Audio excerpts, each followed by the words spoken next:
Rev it up and welcome to Cars Yeah, show number 2212. Be prepared to be inspired. This is Cars Yeah, where you'll enjoy interviews with inspiring automotive enthusiasts. Mark Green is here to provide you with a fuel injection of automotive inspiration. So get in, sit down, buckle up, and get ready for a wild ride here on Cars Yeah.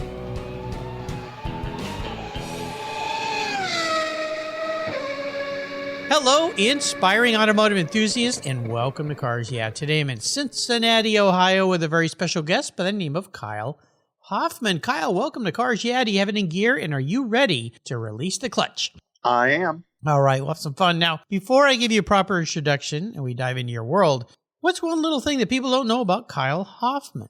I am as into the horse racing world as I am the automotive world. Really? Horse racing? So where did that interest come from? So this will come on later in this conversation, but since I was small, I have craved speed. And before I could drive, there were horses. Horses are the symbol of speed and power, and I don't ever get tired of watching them run. So did you grow up around horses then? I did. It was primarily through my aunt, but I watched many of the Kentucky Derbies run, and I have some very noteworthy memories from that time. I lived in Del Mar, California when we first got married. My wife and I bought a house there, and there's a Del Mar racetrack there. And every once in a while we go over to the horse races. I'm not really one who likes to gamble. I work too hard for my money. So it had nothing to do with gambling for me. It is strictly just watching them run. Yeah, it's pretty spectacular. And those horses are, the elite of the elite of the elite. Mm-hmm. And my grandfather was a farmer and a rancher in Texas. And I didn't get to see him much because I grew up in Southern California. But when I did, he did have horses. And I got to ride horses. They didn't look quite like the horses that I saw later run at their horse races. But, they were work horses, ranch horses and stuff. And I think my biggest impression is sometimes you don't realize how powerful and big a horse is until you get up to one and get on one. And you realize these are kind of gentle giants, most of them. I mean, big dogs. Yeah, big dogs. There you go. Big dogs. Pretty fascinating, beautiful creatures for sure. Interesting. All right. Well, let me give you a proper introduction. Kyle Hoffman produces and hosts his YouTube channel titled Depreciation Nation. Oh my gosh, that's appropriate for these days with the inflation we're dealing with. A show he's run for over 2 years. He's been addicted to speed since he was 5 years old. And like he said, it all started with horses as they were a representation of speed when he was a small child. In 1996, his older brother bought an E30 BMW, great old cars, with a manual gearbox as his first car, and Kyle was hooked. He's owned several of these quintessential cars, never recognizing their importance, of course, until they're gone, like many of us do. Kyle would buy them low, sell them high, and along the way, developed a number of useful skills in the process. From this relationship, his Depreciation Nation YouTube channel was born. We'll be back to learn a lot more about Kyle, Depreciation Nation, cars, and maybe a little bit about horses. But first, a word from our sponsor. Give them a little love, and we'll be right back.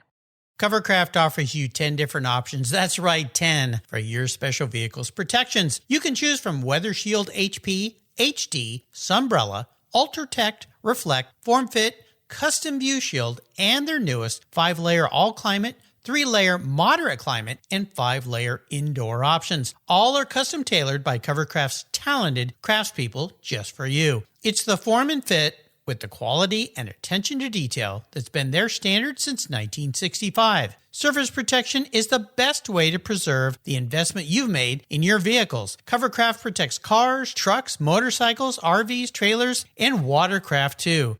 I have a Covercraft cover for every one of my vehicles, and I have a deal for you. If you use the code YEAH21 at covercraft.com, you'll get 10% off your Covercraft order. That's right, 10% off. Just use the code YEAH21 at checkout. Covercraft, protecting the things that move you. Most people don't think about their collector car insurance until their annual premium becomes due. Well, why wait and see if there are better options for your beloved rides? I didn't. Did you know if you change carriers before your policy runs out, your insurance company has to refund you the unearned portion of your policy premium? I did my homework, I shopped around, and I found American Collectors Insurance. They've been protecting collector vehicles since 1976. I encourage you to call my friends at American Collectors Insurance. Ask them about their agreed value policy. And if your collector vehicle is on your regular auto policy, you will be shocked at the savings, not to mention the assurance, should something bad happen to your ride, that you'll get what your vehicle is actually worth. Give them a call today for a quote at 866-ACI-YEAH. That's 866-224-9324. Tell them you're a friend of Mark Green at Cars Yeah! American Collectors Insurance. Classic car insurance designed by collectors for collectors. Automotive enthusiasts just like you and me. That's American Collectors Insurance. Give them a call today. AutoGeek's Blackfire SiO2 Spray Sealant. It's a spray-on, wipe-off sealant that's quick, safe, and easy to clean and protect your vehicles. I love using it on all my cars. AutoGeek's Blackfire SiO2 Spray Sealant is a spray-on, wipe-away sealant that uses SiO2 ingredients to provide a slick, brilliant, and long-lasting shine. Silicon dioxide is known to be one of the most effective ingredients in car care products, and Blackfire Spray Sealant takes advantage of every stunning feature it has to offer. This sealant will protect your paint from road film, dirt, and other common contaminants while providing an impeccable, long-lasting, hydrophobic surface that forces water to sheet and bead on your paint for months. Go to autogeek.net to get yours and for the best product selections on the internet today, along with their skilled technical support. Autogeek.net is where I go for all my detailing needs. That's autogeek.net. Check them out today. So, Kyle, we are back. So I want to first go back a little bit further in time to your life and what you've been doing with your life up until the time you started this YouTube channel. Because YouTube has been around, well, you've been around longer than YouTube, so there's a start. But what did you do in your early days, and how did this evolve into what you're doing today? So I work a day job like a lot of people do that are trying to make it on YouTube, but that really didn't play into it. I am probably going to go back to around 2009, 2010. That was really the first car that I bought low, and I had spotted this Volkswagen Passat that was on a finance company lot, and the front left fender was crunched, and it was generally pretty rough, but I looked at that car and I thought, I can work with that. And so it was one of the cars that was subject to the oil coking issues that plagued the Volkswagen 1.8 turbo motors of the early 2000s. And I went into the finance company and they had informed me that it was indeed a repo and that the motor was toast and that the car would eventually be up for bid and that they would reach out to me at that time. So time passed. I was actually off of work ill one day and I got a call from the finance company and the car was actually up for bid and they wanted like $400 for it. They had gotten a quote from a junkyard for $350 and they said, if you can beat that, we'll give it to you for $400. And I was like, I want the car for $400. So I think I'm going to go ahead and pass. And so not 5 minutes went by and they called me back and they said, actually, we had misquoted the junkyard. They said the junkyard offered us $300 for it. And if you can beat that by $25, you can have the car. And there you go. $325 sounded a lot better. Yeah. So I bought the car. I got the car to start in the parking lot before we left. The motor was not toast. So I had dropped the front subframe, which was challenging in itself. And we dropped the oil pan. We cleaned the oil pickup out and put it all back together. And I drove that car for a year and a half, 2 years. It was a manual transmission. For $325. Yeah. So I had to put tires. I had to put tires on it. And then I ended up sourcing a fender from a junkyard that was a spot on paint match. Like it had the proper amount of fade and everything. Wow. Polished the headlights and we drove that for 18 months. And that was really the first car that was or would eventually lead to the YouTube channel because nobody could believe that I had $700 in that car. With the tires and the fender and everything else that had been done, we had a running, functioning, decent-looking car. Yeah, well, so you did that deal, you sold it and went, okay, this was kind of fun experience, made a little money. Mm-hmm. Is that when the idea of your YouTube channel came to, or did you do a few more cars? I did a few more cars. From there, I found an E30 on Craigslist that had red, white, and blue rally stripes. And we're not talking red, white, and blue. We are talking American flags all over the rally stripes. Okay. And so that was on Craigslist. And I did this thing where I'd save my searches and I'd just go back and revisit on weekends. And I'd leave them sit there for a while. And then I'd finally reach out. So I ended up buying that car for $500. And that car was in Bloomington, Indiana. And we drove to Bloomington, Indiana to get it. My parents lived there. We picked up the car, and I immediately drove it to my parents' house and took off the racing stripes with a heat gun before we went any further. And so I peeled those stripes off, and I took the car home, and I cleaned it up in general. And I really wasn't sure what I was going to do with it. And it was in the garage, and somebody saw it from the street, and they actually knocked on my door and asked me if I'd be interested in selling it. And I said, I don't really know. And they were like, well, I'll give you $2,700 for it. And I said, that'll work. And so all I did with that car literally was just clean it up, peel stripes off, and we made a decent return on it. Nice. And that car led to another car, which led to another car. And I had been talking about a YouTube channel for a while, but conditions weren't right to start one until about 2 years ago. But there were a number of flips and a number of vehicles that were enjoyed along the way. Yeah, how fun. Well, this is a neat story because what I would call a side hustle with a YouTube channel and trying to build that and build an audience and so forth and doing it around a field of passion. I assume you're a car guy. Have you always kind of been a car guy? Yeah, from 1996 forward. Mm-hmm. Yeah, okay. So when you started your YouTube channel, and for people listening out there, some may be thinking about doing this. And YouTube, my gosh, since I started doing my podcast, YouTube has just exploded. You can pretty much find everything you want to watch on YouTube. I always joke and say, if I wanted to pull one of my own teeth out, there's probably a guy who will show me how to do it. Maybe not the best way, but there'll be a guy there that'll show me how to do it. So when you tackled this whole idea of creating a YouTube channel, what was your focus here? And your title is very interesting. I kind of joked about being appropriate, but we all talk about cars depreciating. Most cars are a depreciating asset, but in your case, you figured out a flip of that, right?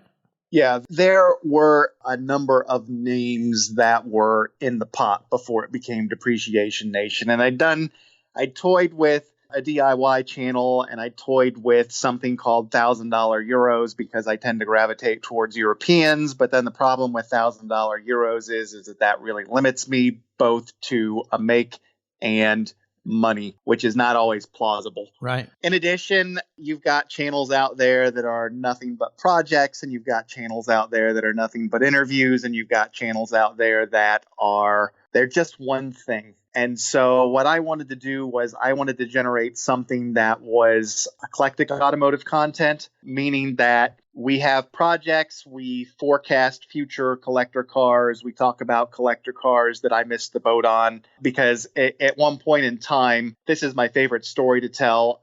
In 2001, I had an opportunity to buy an E30 M3 with 79,000 miles on it for $5,200. Oh, wow. And that is generally the story that I tell people when I tell people that I missed the boat. Because I honestly thought if this car is $5,200 now, it's probably going to be $3,500 next year. Yeah. Well, it kind of went the other way, didn't it? Yeah. Yeah. So I missed the boat with the E30 M3. I missed the boat with the M Coupe. I missed the boat with the 944. I missed the boat with a few cars, we'll say, to the point that boat has long set sail, and I don't believe we'll be seeing them, at least in our garage. Well, it's interesting because I've been around a lot longer than you. I'm older than you, and you see these curves and changes in the cycles. And one thing I've learned, I've been very lucky because I've had a lot of collector cars, and every one of them I've made money on. Some of them I've made a lot of money on. And it wasn't by design. It wasn't my approach. My approach was to find something that I really loved. And typically I tend to gravitate towards cars I can't afford that are nice cars. So I would buy used cars. But one thing I've noticed on all the cars I made money on is they were popular when they came out. That is, people gravitated toward them. Some were limited edition, rare models, like you mentioned, M's. I've had 4 BMW M cars, M3s, lots of 911s, a 914, a GT350 Shelby Mustang. And so I found, and that's where I'm leading up to this question, how does your crystal ball see at this point with your navigational skills versus the ones that have sailed, as you said, which kind of cars to go after that you can make some money on? And how does somebody do that? These are the cars that I wanted 15 to 20 years ago when I couldn't afford them. There you go. Same for me, yeah. Everybody has that car. And for some, it's a GTO, and for some, it's a Corvette, and for me, it is Europeans. And so for me, I am 42 years old, and so I was in my 20s when the E46 platform was really popular. And there was not a time that I saw an E46 that it didn't turn my head. I've had a number of those since then. And so, for instance, again, I buy low and I sell high. I bought an E46 in Atlanta for $300. I think. Now that begs to ask the question, what was wrong with it? It supposedly had a blown head gasket, but the thing with E46s is most of them with 150,000 plus miles, the crankcase ventilation system is gone. And when the crankcase ventilation system is gone, they replicate symptoms of a blown head gasket. And so at $300, I was going into this pretty safe. And so I got the car home, and it started up and it ran fine. And so I started getting further into it, and the car didn't have a blown head gasket. The CCV was gone. Okay. So $105 in parts. I went ahead and replaced the expansion tank on the cooling system, since that's prone to failure. And that was another car that we drove for 2 years. Nice. I think we put 18,000 miles on that. And then when we were done, we sold it for, again, a lot more than I had invested in it. Yeah, the E46 is great. I've had 2 M3s. I still have one. I bought new in 05, and I've watched this year as a lot of collector car prices have just shot through the roof, and I'm shocked that for a mass-produced car that really doesn't, they're not limited, maybe some of the color combinations and things, how expensive or how valuable they become. Now, I've seen in the last probably 2 months that's starting to fend off a little bit, but I think that has to do with interest rates and people's concerns about the market and so forth. But still, that was a car that not everybody, but people that like BMWs wanted, but they were expensive.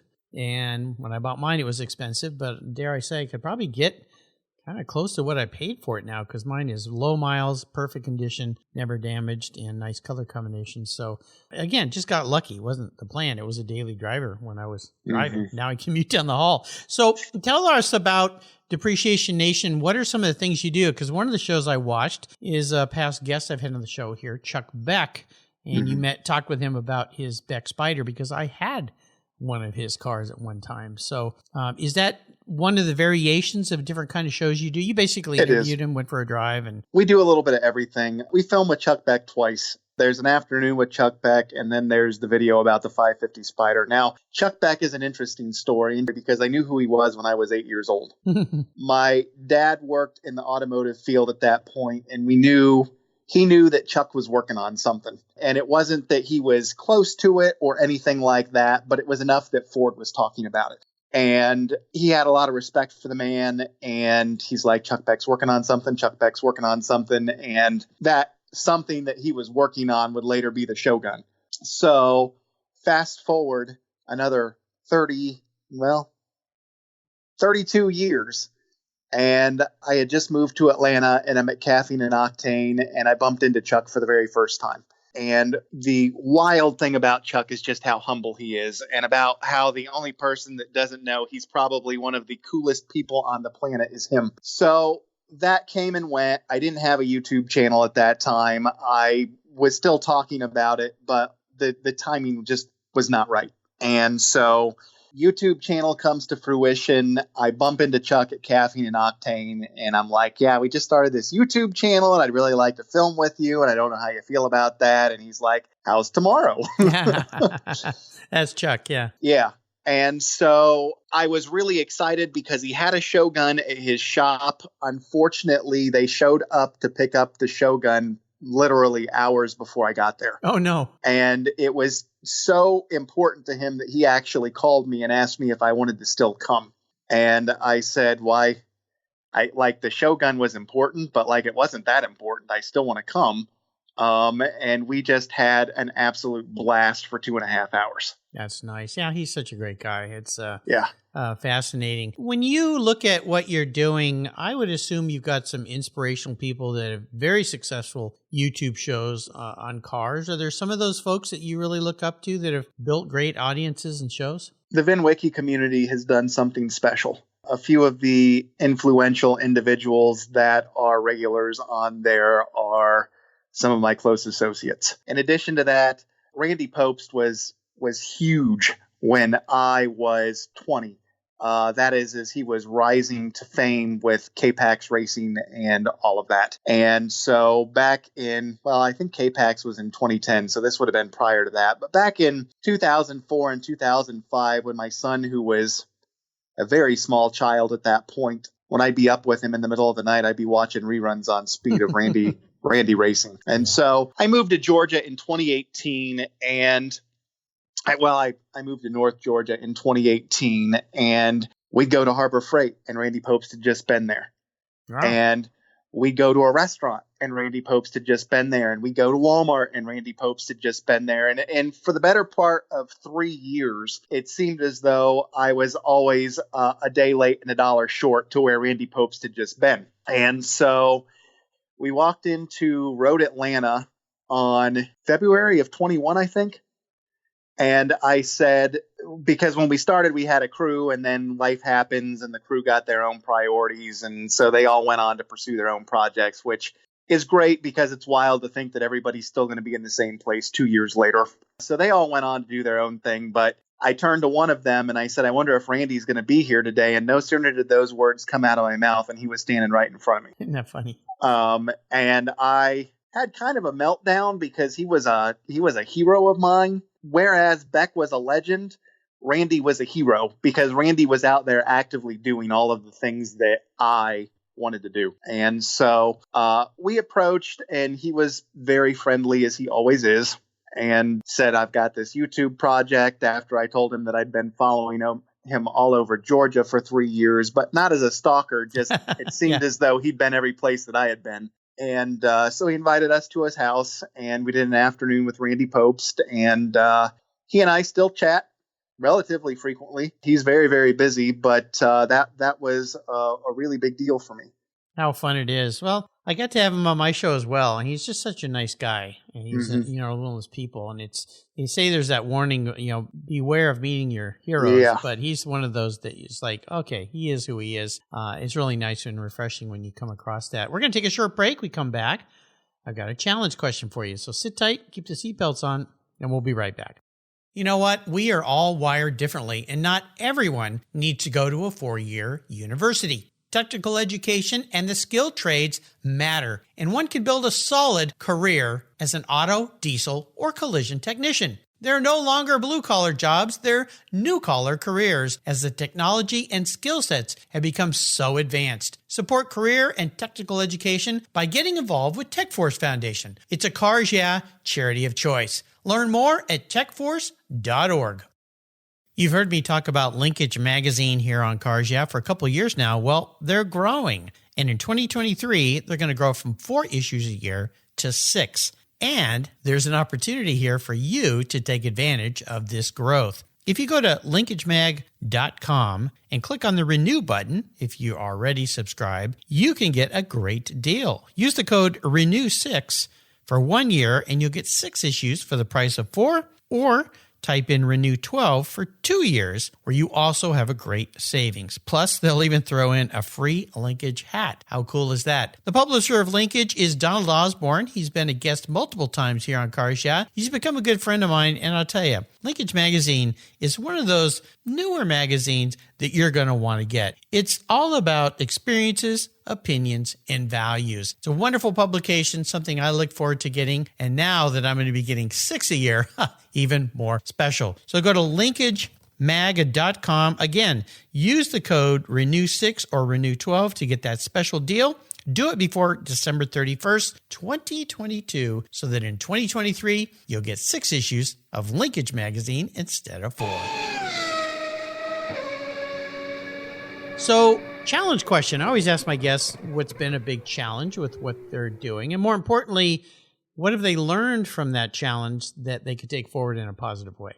So, YouTube has been more challenging than I thought that it was going to be. It is very difficult to hit the algorithms, and it is very difficult to figure out what people are going to watch. I tried to approach this thing as a business from the beginning, and the really frustrating portion has been that I will produce a piece that I get really excited about and it completely flops. And then we will put a piece up on the channel that's literally just content. And that ends up being a big video for me. Now we're a small channel. We've only got just over 1,500 subscribers, but 10,000 views is a big deal for me. And we've got 10,000 views on a number of videos that I did not put the same passion into that I did some of the other projects, I guess. So this is interesting because you know what it makes me think about? I had a guest on the show who is an artist, and he was struggling to make money. And somebody said to him, well, why don't you paint things that people want to buy instead of what you like? Mm-hmm. And at first he said he rejected that. And then he went, there might be something to it. And that turned his whole life around. He became a multimillionaire. He's incredibly successful today. And it all came from that comment. So it reminds me of what you just said. So what are you learning from this type of experience so that you can build this page and this channel to a point where you are happy with it? The forecasting is a big deal. People probably watch the forecasting videos more than they do any of the others. And so I think my favorite video is the video we did with a C5 Corvette. We labeled it as a performance bargain. And when I say we, I mean myself and my son, because he was the one holding the camera that day. So we did this C5 Corvette. It was a convertible. It was raining. If there was a worse day that you could have driven a car like that, it would have had to have been snowing. So we did the car. The rain was loud. It was a challenge. At that point in time, because that was early on, so that video is approaching 2 years old, verifiably, I could find a C5 Corvette between $5,000 and $10,000 on Marketplace. I could find several of them in that price range. So it was a forecasting video, and I spout that out that you could buy them between $5,000 and $10,000. And granted, they're basket cases, and granted, you're going to have to sort some things out, but it was a performance bargain. And people like telling me that didn't age very well, because here we are 2 years on and they are now $20,000 to $40,000. Even high mileage cars are $20,000 right now. Well, see, they should have listened to you back then. Exactly. The problem with YouTube is people don't pay attention to when the video was put there. Right. Yeah. And so there's lots of little challenges like that. But the forecasting videos are probably one of the more watched things we do. That and anything Porsche related, people watch the heck out of. The issue is with forecasting videos that you really need an example of what you are attempting to forecast. And so we relocated for personal reasons from Atlanta to Cincinnati about a year ago. We kept buying cars and people kept hitting my wife in traffic and totaling them. Oh my gosh. Yeah. And so it was after the 2 accidents that occurred 4 months apart. The second accident, she was very fortunate to walk away from. And she said, I don't want to live here anymore. And so it was at that point that we decided that maybe we should move out of the city. So we had looked at a few options, but she was originally from Cincinnati and I'm originally from the Midwest and my parents are aging. And so we relocated to Cincinnati, and with that came lots of challenges, particularly when you have a YouTube channel about cars where people like to see cars other than what you have. And so Atlanta's car culture, for people that haven't been there and haven't experienced it, is just different. And it's very exciting. And if somebody shows up in a Ferrari, they're an enthusiast. And if somebody shows up in a Lamborghini, they're an enthusiast. And they're just happy to be there and look at the other cars. And the Midwestern mindset is, and I hope I'm not offending anybody when I say this, but it's a lot narrower than what it is in some of the larger metropolitan cities. And so if somebody has a Lamborghini in Atlanta, they're excited that you're excited about it. And like, you can climb on into it just like they would, and you can mess with all this stuff. And like, they're happy to be able to give you that experience. And here, people don't want you to touch their stuff. And so I spent a year reaching out to dealerships and anybody else. Hey, I can kick some advertising your way. And like, in exchange, I just need a car for a video. And then, of course, we went through the car shortage and the chip shortage. And so people were great to have you do walkarounds, but they didn't want you to drive the car. And so we've done walkarounds, and people don't watch walkarounds because people want to see how the car drives. And so it's not even really worth the time to try to make a decent walk around because you already know that somebody's not going to watch it. So I kept canvassing dealerships and canvassing dealerships and canvassing dealerships. And most of the time people either said no, because that's the thing about YouTube, get used to people telling you no, or they wanted me to do their version of what they wanted.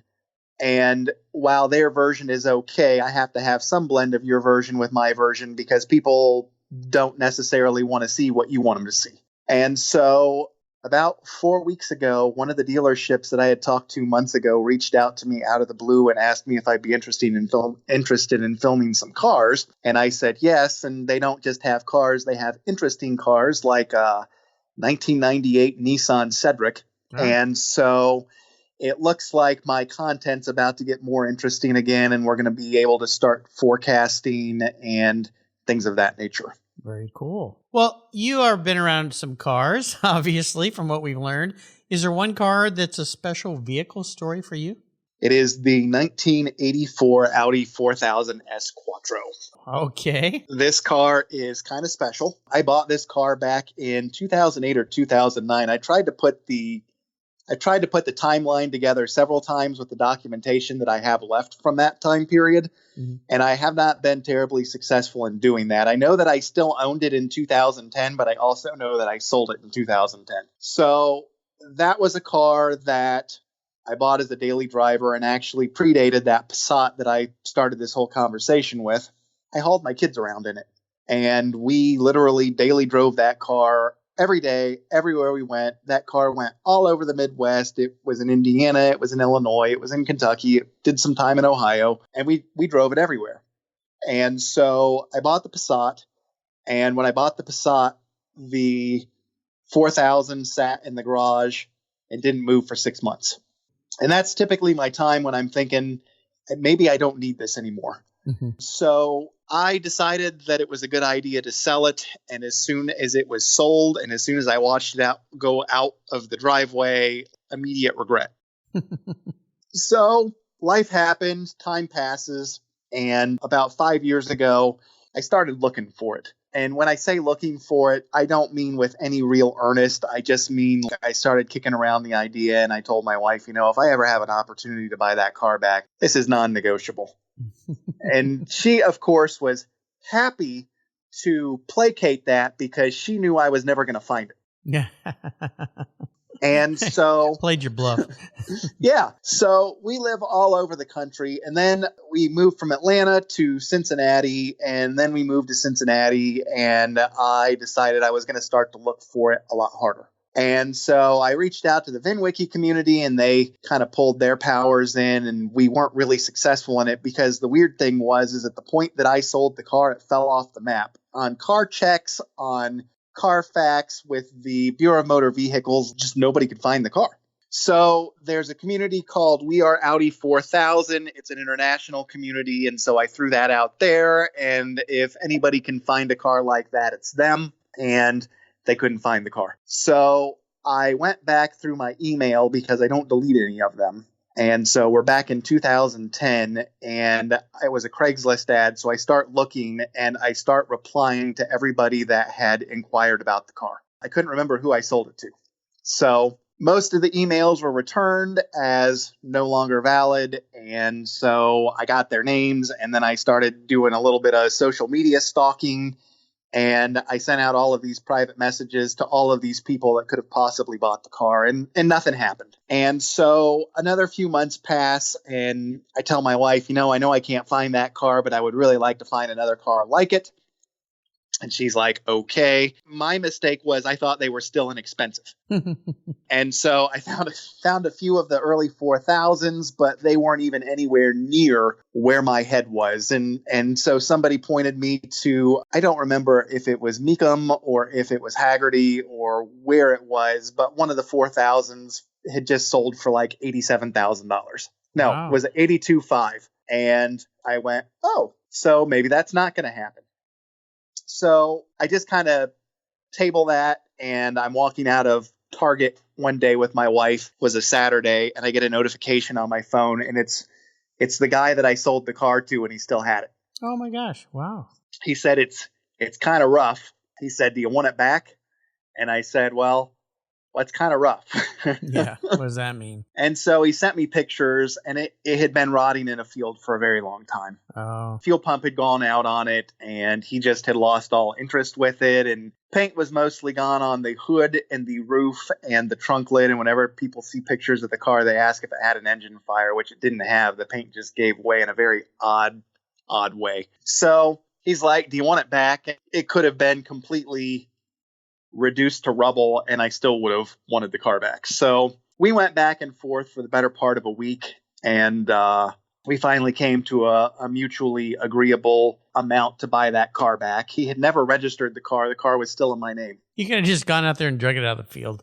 Yeah, that's literally how it could have been if I had known where it was. So we go out there, and the car is, we rent a U-Haul and a trailer, and I could not have been happier. And ironically, the car ended up being about 40 miles from where we currently live. Wow. So we drive out there on a Friday. It starts snowing on the trip, and the car is way back in this field to where you can't see it. So he and I start walking back there. My wife rode out there with me, and he's like, "Yeah, the tires are pretty flat. I'm trying to get them aired up right now, and then we're going to pull it out with my Jeep." And so we pull it out with the Jeep, and as it crests that hill, my wife sees it for the first time, and she thought that I had lost my mind. Well, you had. And so we get the car loaded up, which actually happened relatively easily. And we're on our way home. It's so bad that paint is blowing off of it as we're driving down the road. Yikes. And she's like, "So when do you think you're going to have this done?" And I said, "By June." And this was in February. And she said, "Yeah, I don't think that's going to happen. This is going to be a multi-year project." And it didn't happen by June, but it did happen by September. Nice. And so because of the channel, I had a few people that were willing to sponsor some things, but then there were supply shortages, and then the cost of paint went up, and the cost of this went up, and the cost of that went up. And it ended up that I couldn't get anybody to do anything that initially agreed to do something to bring this car back to life. So I ended up doing it all myself in the garage. And for an amateur that did a build on a very uncommon car that is now a combination of Audi 4000, Volkswagen Dasher, and there's a few 944 parts on it, it turned out pretty well. It is far from being done. It still has needs, but at the end of the day, it looks great. We got what rust there was on there addressed. My neighbor is a welder by trade, so he welded on new quarter panels that came from Latvia, and waiting for things was probably a bigger challenge than the project itself. So that is the special car. It is in storage for the winter with one of the other cars from the channel, and then it'll come back in the spring. Ooh, that's a story. Holy cow. Yeah. My goodness.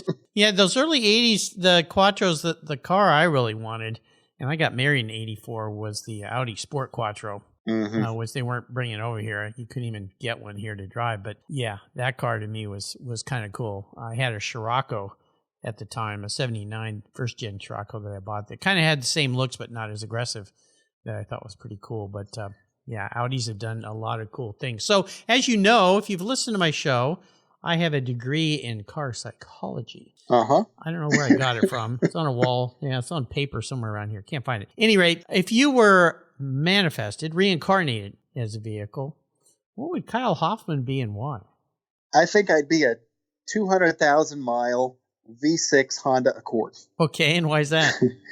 So the V6 Accord is no slouch. It's still got a little bit of speed, faster than an E36 M3 anyways. And it's relatively reliable. It can take some abuse, it can take some challenges, and it can probably run neglected longer than anything else. So that's a nice relationship to you. I think I can see some positives in that correlation. So nicely done. I like to ask about books. I love books here. Is there a great book you'd like to share? Honestly, I read little snippets here and there. I stay pretty busy with the projects and with trying to build a YouTube channel and with all of the things that go on in the world. I probably listen to people for pieces of advice more than I sit down and read a book. And so some of those pieces of advice were that you can't teach anybody anything that knows everything.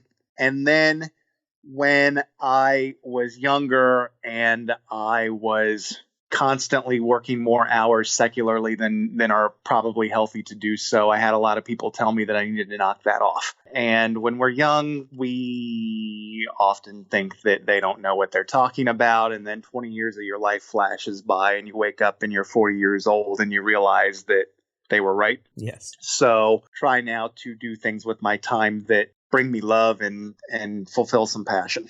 Yeah, it's a wise thing to do. So as you know, I like to give people the opportunity to go on the ultimate drive. So I'm going to buy you any car in the world. Don't worry about cost today. Don't worry about depreciation or the station. I'm going to park it at your garage, your station. What vehicle would that be? And the other thing is you get to bring anybody with you on this ultimate drive. You get to go anywhere, and this person could be living or someone who's passed. So my person that comes with me would be my wife. She's been pretty supportive through all of this. It sounds like it when you drug that Audi out of a field that she didn't go running away. I'm not always the easiest person to live with, particularly when things aren't going my way. And maybe not even not going my way, but just challenging. There were a few times with part supplier issues that I literally thought I was going to lose my mind. And she was very patient and gave you a good perspective, it sounds like. Yeah. Good. As far as the car, a 997 GT3, that is my it car. That is the car. A lot of people want Ferraris and a lot of people want Lamborghinis, and I think that those are very cool, and I would very much like to enjoy those things, but if it could be only one car, the 997 GT3 stands out. It was probably the best of Porsche that ever was. I know that some of the older cars have character, but the 997 GT3 was a split between modern and past. We still retained a lot of the analog feel without getting too crazy with electronics.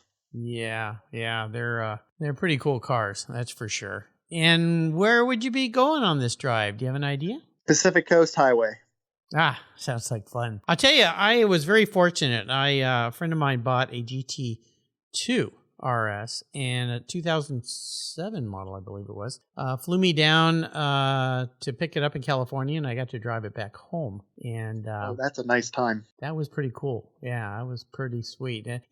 Not a great car for around town because very stiff clutch. Very jumpy. It's not a commuter car by any means, but boy, you get out there and open it up, and I dare say once I got it had been driven a little bit. Once it got over the break-in period, I might have gone over the speed limit once or twice. I think. I'm not going to say how much, but I do have a picture somewhere. But I'm not going to show anybody because I don't want to get in trouble. So you've taken us on a fun ride today, and I really appreciate you sharing what you're doing. It sounds like you're having fun and figuring out life. Is there something you could leave us with as far as a success quote or a mantra? I love the one where you can't teach anybody anything that knows everything. I'm going to add that to your list. Keep grinding as you reach out to a lot of people for help.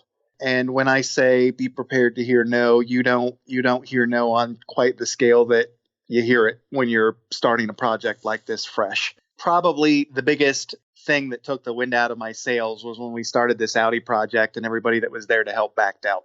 And it was neither here nor there because they were literally responding from a place of trying to protect their business. And like, I completely get that. But keep grinding. Keep putting one foot in front of the other, and you'll eventually accomplish whatever it is that you want to accomplish. Yep. Persistence and tenacity. Absolutely. You can find Kyle's YouTube channel. You can go there and subscribe and get updates. Check it out. I think you're going to have fun watching this. And other than that, Kyle, keep grinding, my friend. That's all you got to do. Just keep grinding. I really appreciate you spending some time with us today. Until you and I talk again, I'll see you down the road. make sure you check us out, Depreciation Nation on YouTube. We're on TikTok. We're on Instagram. We're on Facebook. Content is not always the same across the platforms, so you might see something special once in a while. There you go. Check it out, Depreciation Nation. All right. Thank you so much for joining us on today's ride here at Cars Yeah. Drive on over to carsyeah.com to find show notes and inspiring automotive fun. Download your free copy of Filler Up, a fun book filled with gorgeous photographs of fuel filler fun, including quotes from more inspiring automotive enthusiasts. Download your copy today, and we'll see you next time on Cars Yeah.